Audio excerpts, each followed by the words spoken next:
I would agree with that, actually, that the supervisors should be compensated, not necessarily on the benefits.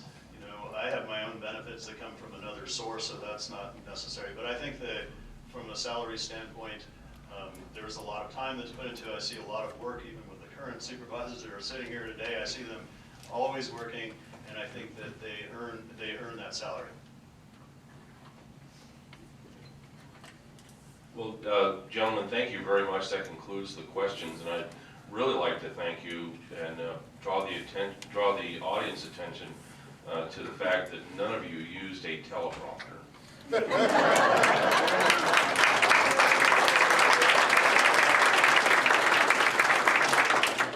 Bob, do you want to take over for now? Okay, we'll just go to the closing remarks, and since we started with Dan, we'll start with Rick. It's an honor to run for Sutter County Supervisor. Like I said earlier, everyone should get a chance to do this. I feel that the situation the county's in, the pension situation, the fact that we have, was reported, we have $508 million in deferred road repair, and we only spent $14 million last year. We're spending $7 million this year. That means we're probably spending nothing next year with the progression. I feel like we need a greater sense of urgency in the community. I think we need more transparency. We fought the pension issue way back, and we were really kind of belittled by the board, and I didn't know why. I have a problem with the 3-minute clock. If you come to a board meeting, I think it needs to be abolished. If you have an issue you're serious about, you should be given more than 3 minutes. I showed my disdain once by solving a Rubik's Cube.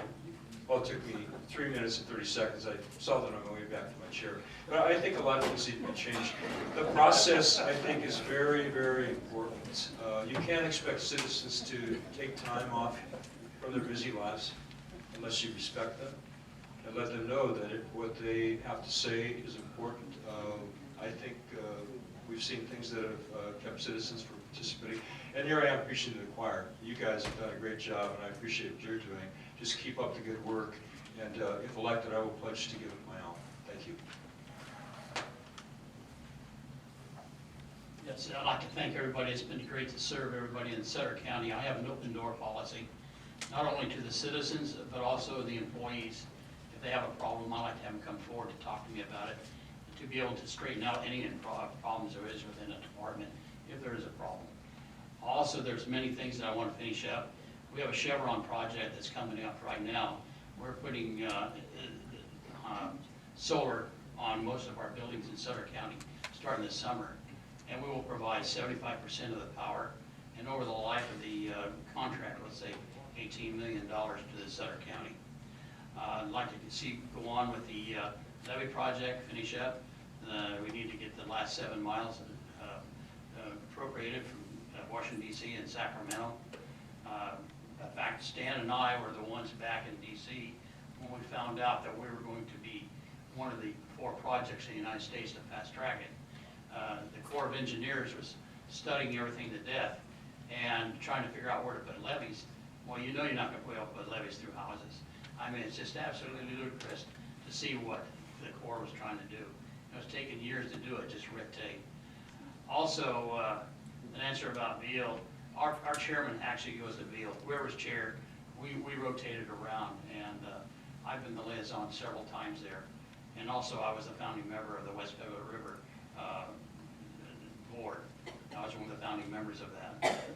Also, I like to work on the airport. We're switching that over. That's going private. Basically, having citizens take it over, it's going to save a lot of taxpayers a lot of money down the road for the airport to go over to private. I'd like to thank you. Next shoes to fill. I'm honored. You know, I would be honored to be your supervisor. I really would. I think it would be the most interesting and fascinating venture and journey of my life. And I feel that I have the backbone. I'm in good shape. And I believe my construction experience that I have, that I can use with insight to see those levees completed.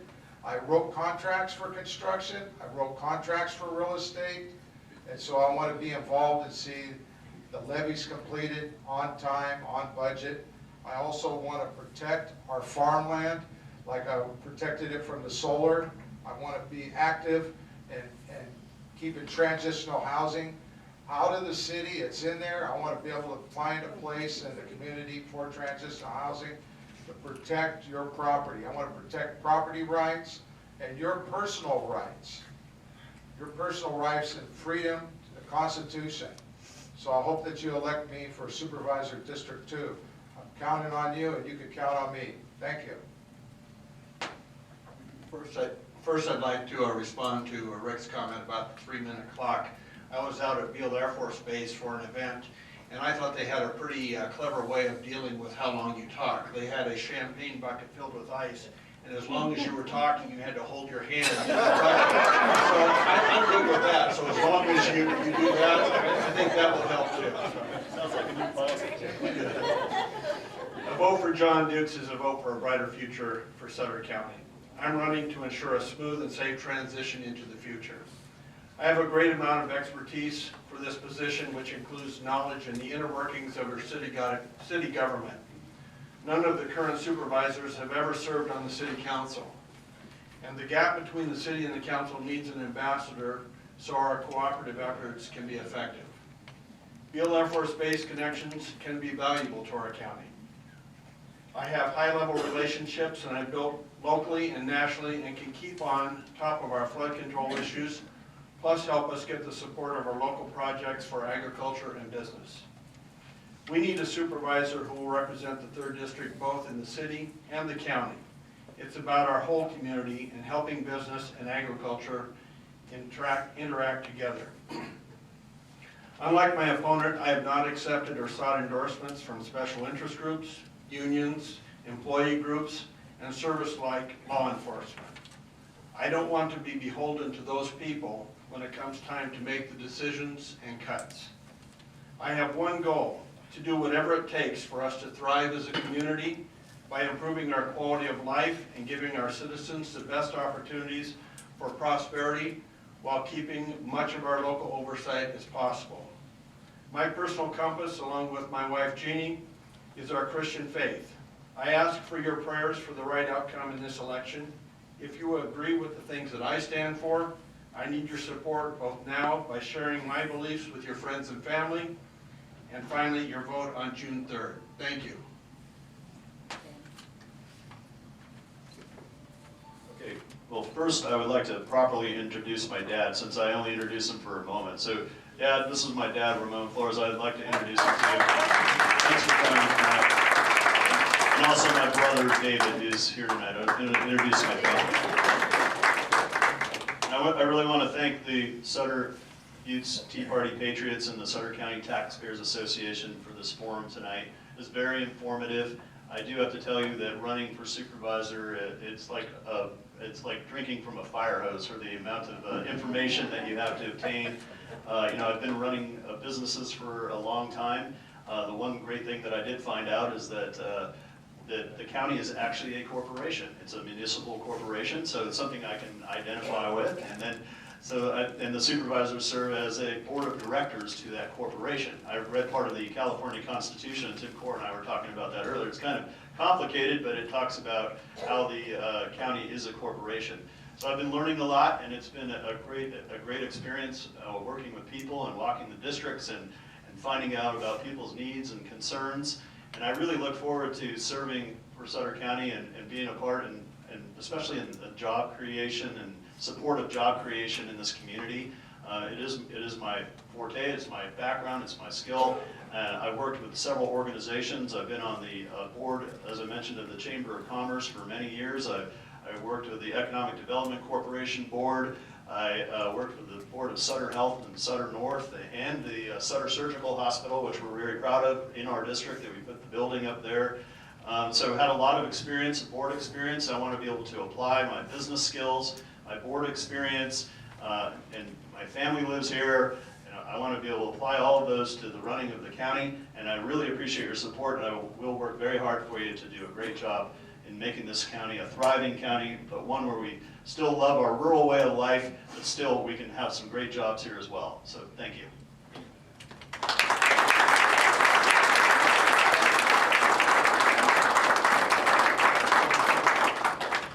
The meeting's not over yet. Before we go any further, I would like to thank Bob Harlan for being our moderator this evening. Bob, thank you. And our two surviving panelists, we have one, Eldon Fowler, has been very sick, very ill, and didn't make it. But I want to thank Paul Preston from Agenda 21 Radio for participating, and in particular, Pat Miller, for all the efforts he's put forward. Thank you. On behalf of the Sutter Youth Tea Party and the County Taxpayers Association, I'd like to thank all of our candidates for participating and taking time out of your busy schedules from campaigning and also work, for choosing to participate with us this evening in one of the more informative forums, I think, and sharing your views with us. Thank you. I want to thank the members of the community, you, for attending this evening. Without an informed electorate, we can't make a difference. With an informed electorate, we can make a difference, and I think we have been making a difference, and we will continue that. So thank you for attending, and thank you for your input. I have a couple announcements to make, and one of them that I neglected earlier is, as you know, the Yuba County Board of Supervisors approved their declaration for the state of Jefferson last week. And I believe they're the fourth, maybe the fifth. There's several other counties that are be considering within the next couple of weeks, and quite a few of them, in fact, have it on their ballot June 3rd. So it's a big deal. And one of them I want to bring to your attention that you may not know about is that the Board of Supervisors for Butte County are going to be considering the State of Jefferson Declaration tomorrow morning at 9:30. And that's going to be in the Supervisors' Chambers at 25 County Center Drive in Oroville. The meeting starts at 9, and about 9:30 is when Mark Baird will be making his presentation on the state of Jefferson. And so for those that might be interested, Mark Baird is an awesome speaker, and he's the one that started all this up in Siskiyou County. Yes, John? Larry, I just wanted to let you know that last Thursday I was the first candidate to throw my hat in the ring as the governor for the state of Jefferson.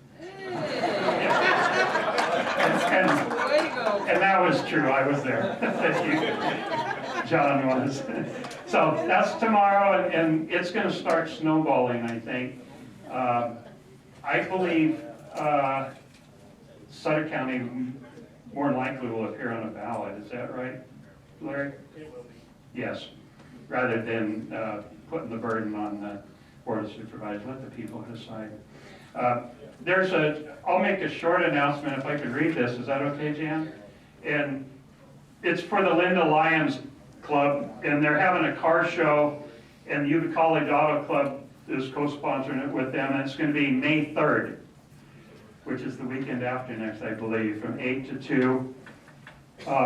There's going to be awards and raffle prizes, a DJ, and a Friday Night Live event, a chili cook-off, actually it's a rib cook-off, and so forth. It's going to be, where's the location? It's there at the Mervin's parking lot. Mervin's parking lot, that's right. It's the only place big enough for us to be able to bring in that many cars. So Yeah. It's a really good car show. It's a huge event and benefits the Linda Lions Club, and that's Saturday, May 3rd.